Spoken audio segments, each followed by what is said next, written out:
las agricultoras y agricultores del cacao, la comunidad indígena, a los afrodescendientes, a la comunidad campesina, a las lideresas, los líderes jóvenes y beneficiarias de los créditos de economía popular, gobernador de Arauca, Renson Jesús Martínez Prada, alcalde del municipio de Arauquita, Luis Fernando Panqueva Torres, director de Unidad Solidaria, Mauricio Rodríguez Amaya, directora, ministras y funcionarios del Gobierno Nacional, congresistas de la República, mandos regionales de las Fuerzas Militares y de la Policía Nacional, alcaldes, diputados, concejales, gestoras sociales, funcionarios municipales y departamentales, grupo artístico Flor del Llano y Maquinaria Campesina y su director Olmer Leal, medios de comunicación aquí presentes y en general a toda la comunidad que nos acompaña. Espero que me alcance esta vez la fuerza, la voz, para tratar de plantear, yo creo que unas discusiones en donde la decisión que tiene que ser pronta, fundamentalmente la tienen que tomar ustedes, que son los dueños del poder, y nosotros que somos sus servidores. Digamos, y esta es la segunda vez que vengo aquí, siendo presidente, ya había estado antes, incluso antes estuvimos en un consejo de seguridad, encerrados. Consejos de seguridad no deben ser encerrados. Unas partes son obviamente reservadas, pero otras hay que oír a la gente. Porque si no, lo que se configura es una burbuja que uno llama seguridad y a veces puede estar completamente alejado de la realidad. Y un gobernante no se puede alejar de la realidad.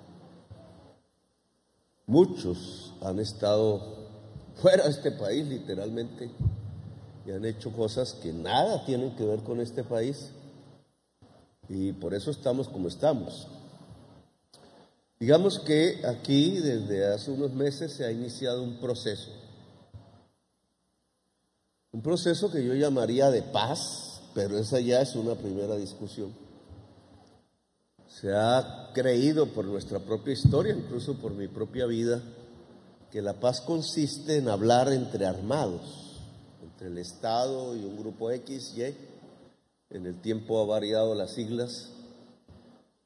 Lo que podemos recoger de esos 30 años, por no hablar de más atrás, es que aún no tenemos paz. Aún casi las mismas regiones, los mismos sitios. Yo menciono uno que conocí personalmente, Santo Domingo, Cauca. Si yo voy hoy, 35, 36 años después de que firmamos la paz, seguro que me encuentro un grupo armado ahí. Y historias de hoy diferentes o similares a las que escuchaba hace 36 años, obviamente otra generación ya de personas. Los hijos chiquitos que había en ese entonces son hoy los jefes de hogar, las jefes de hogar, pero la situación sigue siendo la misma, incluso la pobreza. Me temo que ni luz hay después de 36 años. Tengo que hacer ese viaje simplemente para constatar qué pasa en concreto en un lugar de Colombia en donde se dice se firmó la paz. Se firmó la paz entre unas personas, entre una especie de élites, unas rebeldes, otras del Estado. Quizás se dejan de matar los jóvenes que estaban bajo las banderas de unos y otros, pero el problema de la región sigue siendo el mismo, la exclusión sigue siendo la misma, pareciera que no cambió, y lo que tiene como consecuencia entonces es que la guerra sigue con otros protagonistas, incluso más feroces, de una manera más bárbara, ya sin siquiera hablar de política a veces, como vemos en muchas partes del territorio nacional, etcétera. Entonces, ¿en qué consiste la paz? Es la pregunta que me hago en estos momentos como gobernante. Y lo que propusimos al pueblo colombiano y que votó el pueblo colombiano mayoritariamente, sobre todo en las regiones que más padecían de la exclusión y el conflicto, es que la paz es la transformación de la región. Es la gente la depositaria y la protagonista de la paz. Los grupos que portan un uniforme pueden estar aquí, allá, irse, pasar el río, volver, ponerse la corbata, volverse senadores o no, cambiar de ideas, incluso como lo he visto en estos 36 años, equivocarse o no. Pero la gente es la que de verdad debería ser la conductora, la constructora y la beneficiaria de la paz. Entonces, transformar una región, es ahí el tema. Claro que eso no se hace de la noche a la mañana, no es esperable, pero se tienen que crear las condiciones que permitan que en el tiempo y no en el largo plazo que pasa la vida de una persona, la región cambia en favor de sus habitantes. La región se transforma, se desarrolla. Alguien diría progreso, pero a veces creemos que progreso es como lo piensa una persona en Nueva York o en Miami. Resulta que a veces progreso es como lo debemos pensar nosotros, lo que queremos de nuestro lugar y de nuestro territorio. Y ese queremos puede ser diferente para uno, para otro. Por eso es necesario ponerse de acuerdo, tener una fuerza y unos objetivos comunes. Es hacer que la ciudadanía se vuelva propietaria del territorio. Cuando aquí hablan de castellanos, que es primo, entre otras cosas, de un parlamentario, cuando hablan de castellanos asesinados, Josué, es porque alguien decidió que él no era parte de los dueños de este territorio. Es porque alguien pensó que por tener un fusil, él era el dueño del territorio. Y cuando los dueños de un territorio son los que tienen fusil, los que ejercen el miedo, así no quieran, pero tener un fusil ya lo hace uno superior a cualquiera de ustedes, porque yo tengo el poder de matar y ustedes no. Ahí no hay democracia. Ahí no hay poder popular. Alguien diría, no, es que las armas pertenecen al pueblo, ¿sí? ¿Y acaso Josué Castellanos no era del pueblo? ¿A quiénes matan en Colombia? Si uno coge un listado todos los días de los muertos, pues matan a gente del pueblo. Ahí yo no veo un potentado, nada de eso, y no estoy diciendo que entonces hay que cambiar el destino y la dirección de los cañones. Lo que estoy diciendo es que aquí los que mueren son la gente del pueblo, tengan uniforme o no, y los que no tienen uniforme son todos y todas gente del pueblo, de la vereda, de algún caserío, no son gente pudiente. Se podrá explicar de pronto, y judicialmente no nos corresponde a nosotros, por qué matan. Yo tendría que hacer una explicación un poco general, porque me meto en otro poder, otra rama del poder público. Matan por el poder en el territorio. Entonces, el poder en el territorio no lo tiene la ciudadanía. La paz consiste en que en el territorio concreto que hay que transformar, quienes hagan esa transformación sea la ciudadanía. Es decir, que la gente sea la dueña del territorio. Eso se llama democracia. Se pueden poner apellidos, democracia popular, o yo le puse más moderno, democracia multicolor, chévere, pero eso es democracia. La palabra democracia es el poder del pueblo. Me decía una Rudolf Holmes en un trino, está muy bravo conmigo. Era ministro de Hacienda cuando yo por primera vez fui parlamentario.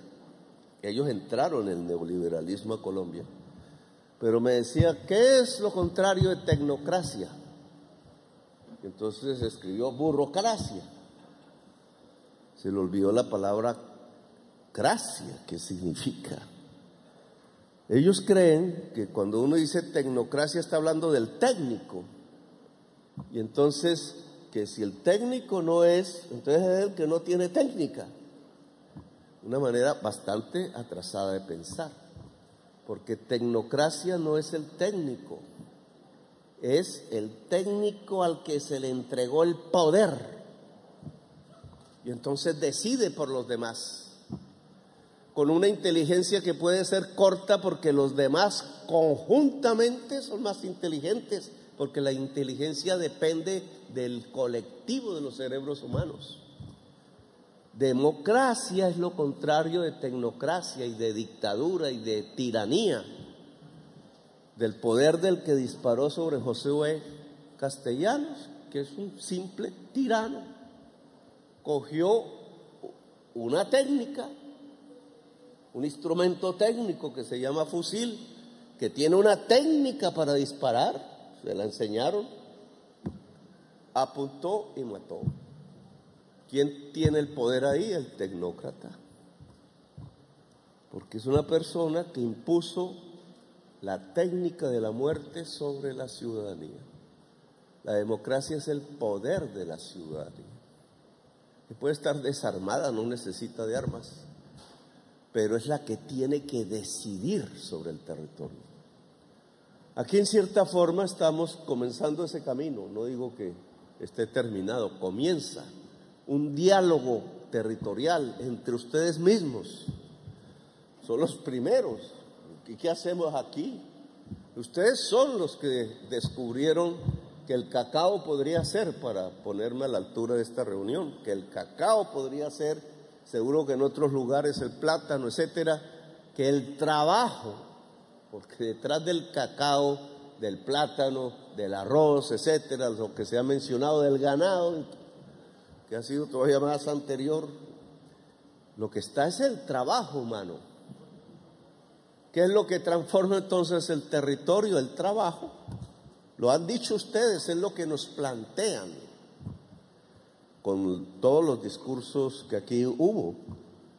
Entonces el cacao, sí, presidente, porque resulta que es de los mejores del mundo, porque resulta que es aromático, porque resulta que da una rentabilidad, por tanto una riqueza, que no es la riqueza del gran rico del mundo, pero es la riqueza que puede producir unas mejores condiciones de vida, una dignidad en la vida si se impulsara, es lo que nos están diciendo aquí.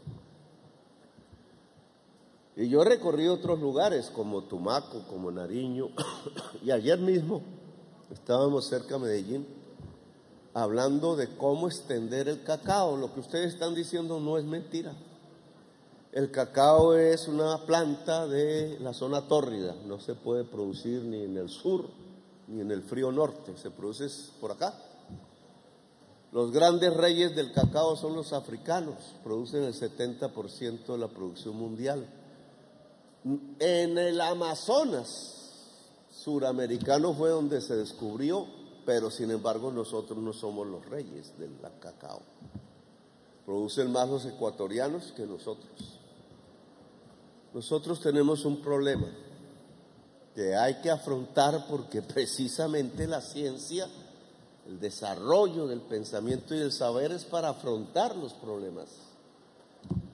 Hay metal en el cacao, cadmio.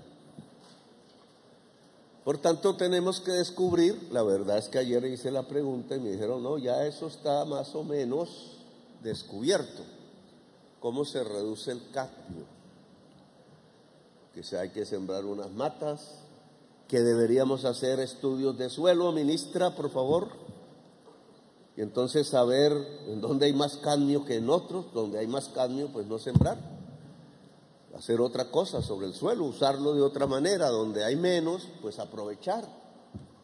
Al reducir el cadmio todo lo que se produzca del cacao aquí es exportable. Y exportable significa más rentabilidad. Ese es un tema en donde el gobierno debe ayudar, porque un campesino solo, campesina sola, por más que quiera, pues no va a descubrir la química de eso. Tiene que ser en una universidad, tiene que ser unos jóvenes que durante años estudien el problema y ensayen y tal, y como se hace la ciencia. Puede ser aquí mismo en Arauca, pero tenemos que bajarle cadmio al suelo. Y ese es un deber que no escuché en los discursos, que es del gobierno, ministra. Y entonces ante aquí hay que hacer un primer compromiso. No nos resultan las cosas respecto al cacao, no estoy hablando de otras cosas, si no somos capaces de preparar a todo el campesinado en reducir el cadmio de la tierra. Ese es un tema técnico, pero hay que hacerlo, y rápido, y ya, y eso vale un billete, y esa inversión tiene que expresarse en un proyecto, y ese proyecto no se lo podemos delegar al productor directo, lo tiene que hacer el gobierno. Es una división del trabajo, ustedes hacen unas cosas, nosotros otras. No puede ser una promesa, ojo con eso. Y este es otro tema que quiero aquí, ya oída una serie de propuestas de diversos, de leche, de plátano, de otros productos de la comunidad. Nosotros no nos podemos quedar en discursos. Porque es fácil decir, sí, me comprometo. Ni siquiera hemos sumado cuánto vale. No sabemos si en el presupuesto. No se puede sino a partir de hacer los proyectos. Y este es un tema que tenemos que aprender tanto el pueblo como el gobierno. Los proyectos, ¿dónde están? Entonces vamos a hacer una industrialización del cacao.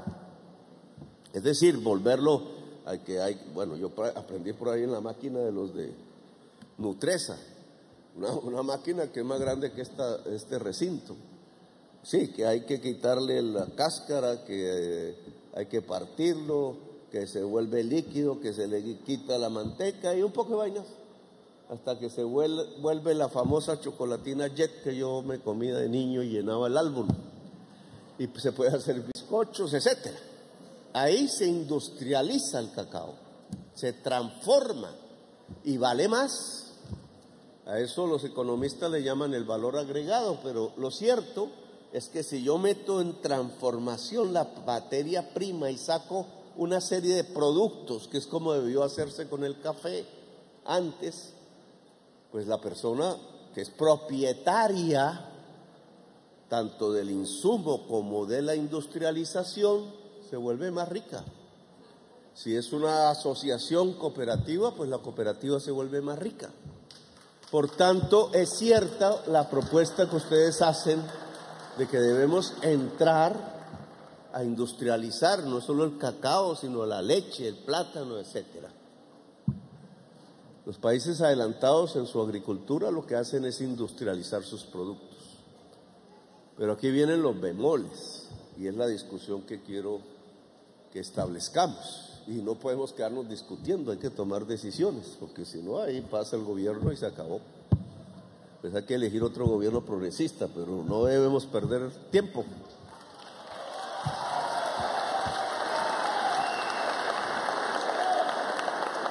A ver, si uno mira el mundo capitalista de Colombia, donde hay capitalismo, porque en Colombia hay mucho feudalismo, hay esta esclavitud, pero ahí donde hay capitalismo uno puede ver, pasó con la cerveza. Entonces los campesinos producían cebada, en Boyacá sobre todo, y estaba la factoría de Bavaria. No quiero criticarlo, pero fue así en el pasado. Entonces, ¿qué hacían los campesinos? Venderle la cerveza a la factoría de Bavaria, que era de un señor muy poderoso, ya no está aquí. Y la Bavaria ya pertenece a unos extranjeros, de Sudáfrica, creo. Cuando eso pasa, hay miles de campesinos vendiendo la cerveza y un solo demandante. ¿Quién pone el precio? El precio lo pone el solo demandante, porque puede decir, no, no compro, y los demás quedan así, y empieza a dañarse el producto, empieza a tener los problemas hasta que lo vendan a precio de huevo, que ya no, tampoco se puede hablar así. Y entonces pierde el campesino, eso se llama capitalismo. El otro redujo el insumo, la materia prima, y puede vender la cerveza con más ganancia para él, no para el campesino. ¿Ese es el modelo de industrialización que queremos? Este gobierno ha dicho que no quiere que los campesinos sean explotados. Para ello, entonces, ha propuesto la asociación campesina, porque eso le da fuerza al campesino individual. Campesino o campesina sola es más débil que un campesino o una campesina acompañada de 1,000 o de 2,000. Esa es una fuerza del débil. El otro quizás no necesita organizarse, sin embargo, se organizan. Ahora, entonces, examinemos otro modelo, no el capitalista, sino que el que había en el socialismo soviético. Entonces, ¿qué hicieron los señores de Rusia, de la Unión Soviética? Porque eso ya tampoco existe. Lo primero que intentaron fue volver colectiva la tierra. Y los campesinos que tenían su tierrita, dijeron, no, yo no me voy a dejar expropiar mi tierra. Y se armaron y hubo una guerra civil, por allá en 1920. Y después los soviéticos dijeron, no, nos equivocamos, vamos a dejar que los campesinos se organicen en cooperativas. Sin embargo, no le dejaron que cada uno tuviera su tierra. Y empezó la discusión de la industrialización.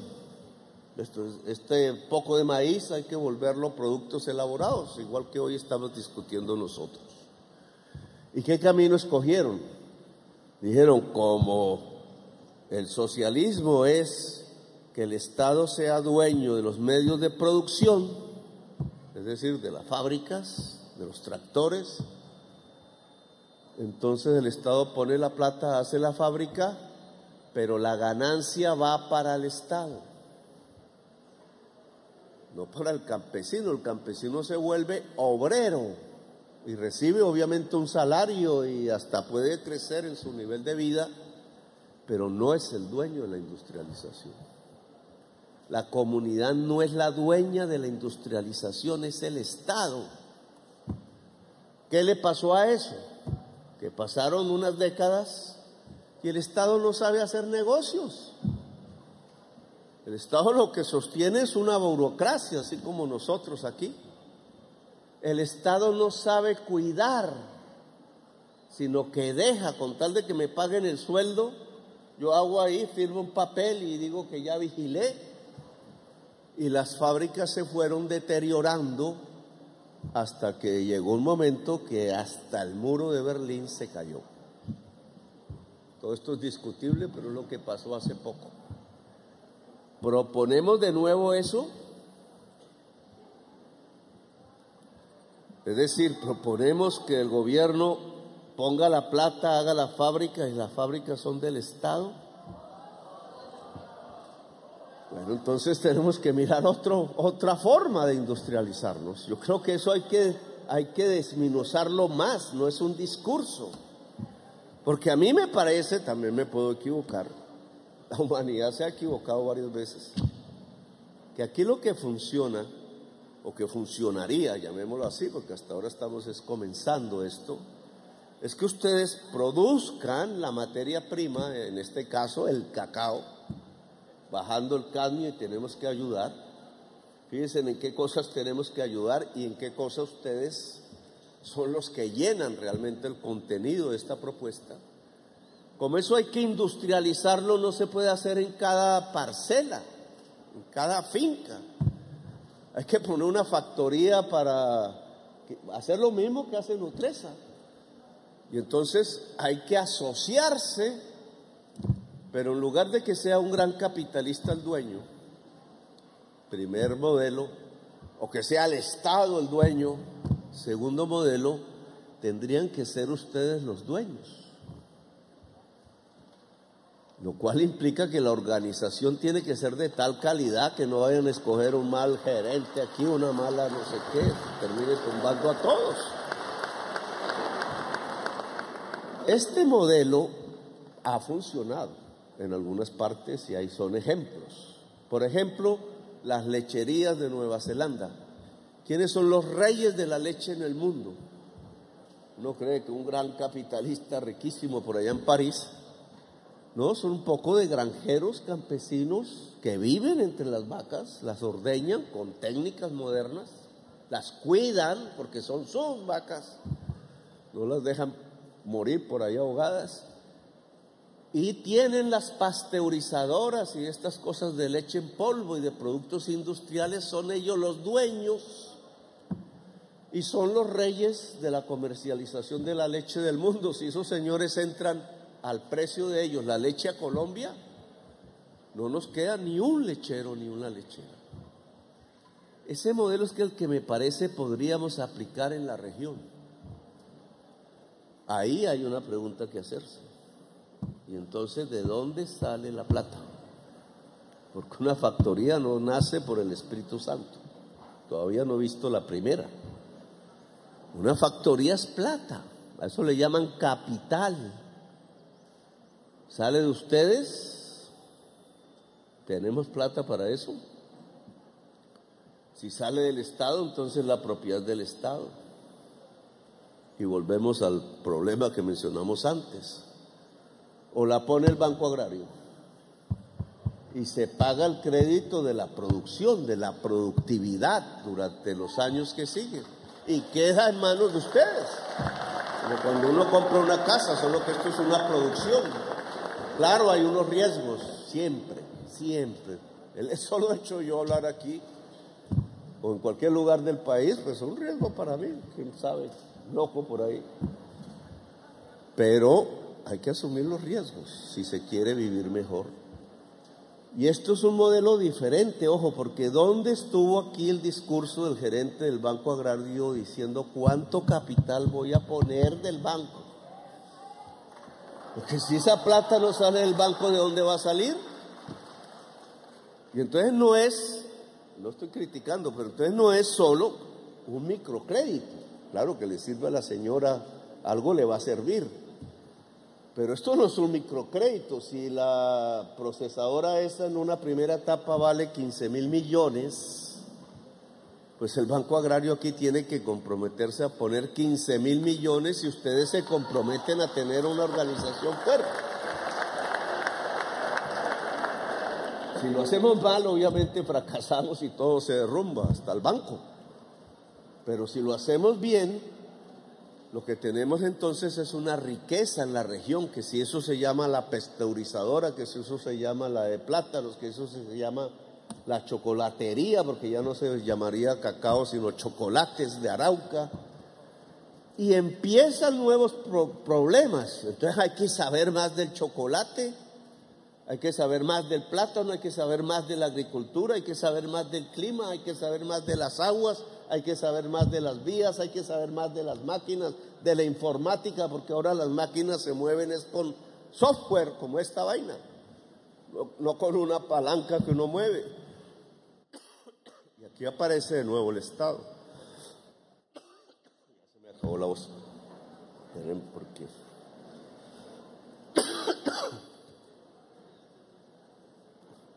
Es que ya tengo algo parecido al asma. Por el reflujo que heredé de mi mamá. Para que vi que iba a Dávila, no voy a echar vainazos. Bueno, entonces, ¿qué tenemos? Como eso se va volviendo más complejo, ustedes perfectamente podrían preguntar, ¿y por dónde van a salir los chocolates a venderse? Si ya no es para la esquina del pueblo, ya no es para la plaza de mercado de la ciudad cercana,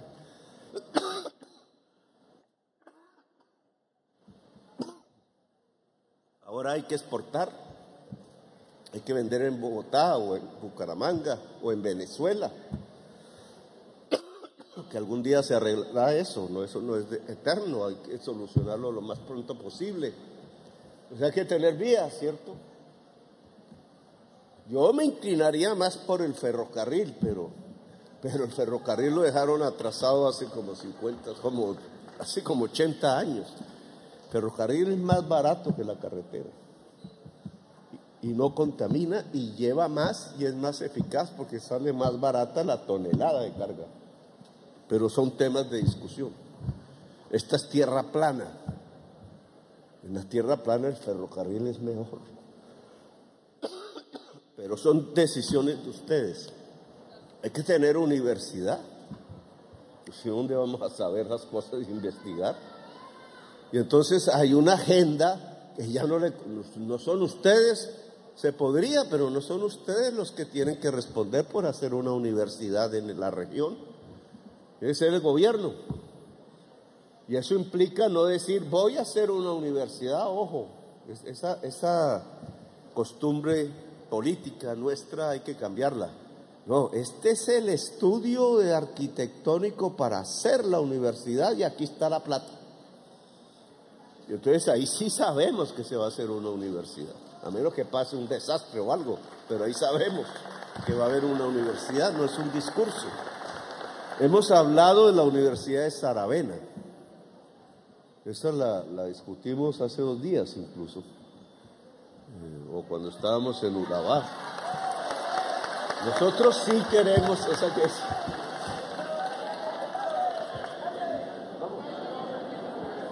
Está triste.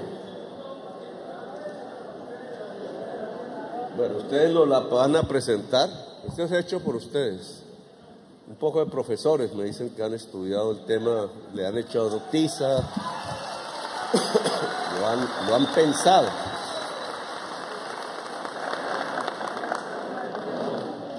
El Piemonte.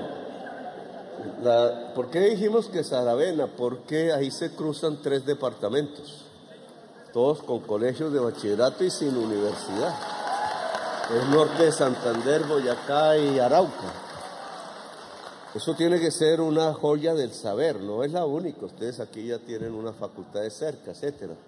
Pero esa universidad debe dedicarse a la región, a los problemas de la región, a la agricultura, a cómo estos problemas que aquí hay se resuelven, como el cadmio, etcétera.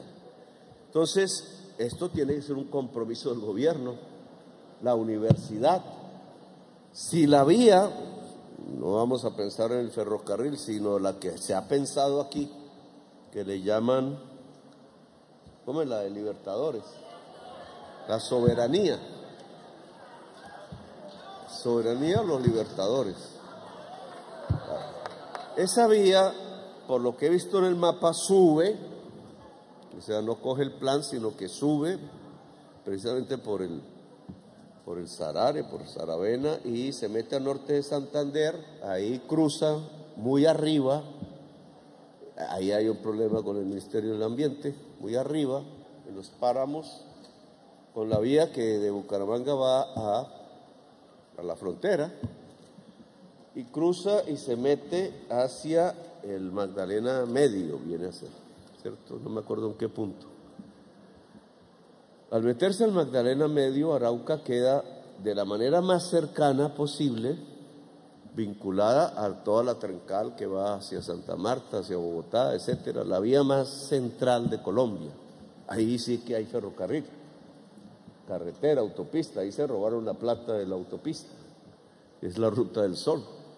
Pero es la manera de juntar a Arauca con la Venezuela cerca al mar.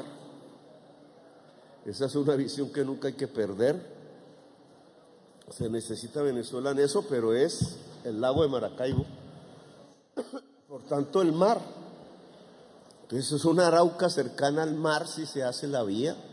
Uno no lo tiene en la cabeza, uno cree que el mar está lejísimo. No, está ahí cerca, si se hace la vía. E igualmente a Bogotá, por la entrada del Magdalena Medio, e igualmente al mar colombiano por el norte. es una posibilidad de desaguar la producción diversa de Arauca y por tanto de conquistar los mercados, porque una empresa si no vende no sirve tampoco. Entonces, ¿quién hace esa vía? No pueden ser ustedes, tenemos que ser nosotros, el gobierno. Y entonces aquí van apareciendo unos compromisos del gobierno, que tiene que facilitar el crédito subsidiado, porque se va a cobrar el 40%, nadie hace nada. Tiene que aparecer el Banco Agrario, tiene que aparecer la universidad, con el nombre que queramos, tiene que aparecer el dinero de la carretera, que ahora los dineros de las carreteras se están concentrando en 2 regiones, los alrededores de Medellín y los alrededores de Bogotá. No puede ser, así no desarrollamos a Colombia. Que tiene que aparecer la asistencia técnica, que tiene que aparecer la ayuda al campesinado, y ustedes, los productores, las productoras, pequeñas, medianas y grandes, ofrecen su asociatividad, sus saberes y su trabajo. Juntemos eso y, en mi opinión, y son ustedes y nosotros, aquí no hay fusiles por ahora, entre ustedes y nosotros, juntamos la fuerza para transformar la región. Es decir, hacemos una asociación para construir la paz. Ahora, ¿qué pasa con el armado? ¿Qué pasa con el señor de fusil? También hay señoras de fusil. Pues tienen que escoger. Ellos también pueden decidir si se meten en este proceso de progreso. Entonces también se vuelven cooperativistas del cacao, o siguen guerreando contra la sociedad y su región. Y van a perder la región, porque la gente quiere la paz, quiere progresar y quiere vivir mejor. Pueden ayudar dejando el fusil, o pueden tratar de impedirlo, con lo cual, en mi opinión, cometerían un grave error histórico. Hay una discusión planteada, y ese es un tema que no hemos discutido muy públicamente, pero la discusión es: ¿se negocia nacionalmente o se tiene en cuenta el territorio? Yo fui parte de un momento en donde lo que se hacía era negociar nacionalmente, porque lo que se quería era cambiar a Colombia. Por eso hicimos una constitución. Pero cada vez que pasa el tiempo veo que la problemática es cada vez más regional, más territorial, y que si se olvida uno del territorio queda, como dice el dicho popular, orinando fuera del tiesto. Entonces hay que aterrizar en el territorio. Ahora, en el territorio hay una economía ilícita, de eso se vive, de lo ilícito. A veces en la contratación pública, a veces debió haber otras épocas donde había una confluencia con la economía ilícita de Venezuela. Claro que hay una tentación de paramilitarismo. Cuando se tiene 3 señores con 3 fusiles y 2 están peleando entre sí, el tercero diría: no, yo me alía con uno, y acaba de confundir el plato porque se le olvidó el pueblo. Aquí las alianzas entre armados no funcionan si no es para hacer la paz. Las alianzas entre armados o las guerras entre armados solo son guerra y ya no le sirven a la población. Aquí el gobierno no viene a aliarse con un bando armado, llámese como se llame, a ayudarle a matar entonces la gente del otro, o sea, meterse en la guerra, una guerra sin sentido, en mi opinión. No, aquí el gobierno viene a proponer la paz. Los funcionarios del gobierno, cualesquiera que sean, aquí deben tener el mismo discurso del presidente de la República votado por el pueblo, o sea, respetar el pueblo. Y el pueblo votó paz. No votó alianzas militares por aquí o por allá, no nos interesa. A veces esas alianzas no son sino asociaciones para delinquir, y lo que producen son muertos. El gobierno en representación del Estado colombiano viene a construir la Constitución del 91, que es nuestra Constitución, nuestra norma de normas, y viene a ejercer un diálogo con ustedes genuino, transparente, donde ustedes tomen decisiones de poder popular en el territorio, a las cuales haremos caso hasta que alcance la plata. Y si no alcanza, lo diremos: hermanos, esto ya se acabó, el bolsillo quedó roto. Pero lo diremos con franqueza, sin demagogia. Y la propuesta que hacemos es esa: una asociación para la paz. Todo el que quiera, haya estado vinculado a la violencia como sea, es bienvenido a la paz. Pero nadie, ni del gobierno ni de la sociedad, cualesquiera, es bienvenido a la guerra y a la violencia. No hay alianzas militares para la guerra y la violencia, porque eso es una alianza para la muerte. Hay alianzas para la paz. Y como ya me he alargado mucho y esta voz no aguanta hasta que me quite este problema, entonces volveremos, ¿no? Tenemos una reunión pendiente. Ahí me toca dejarle a los organizadores el evento.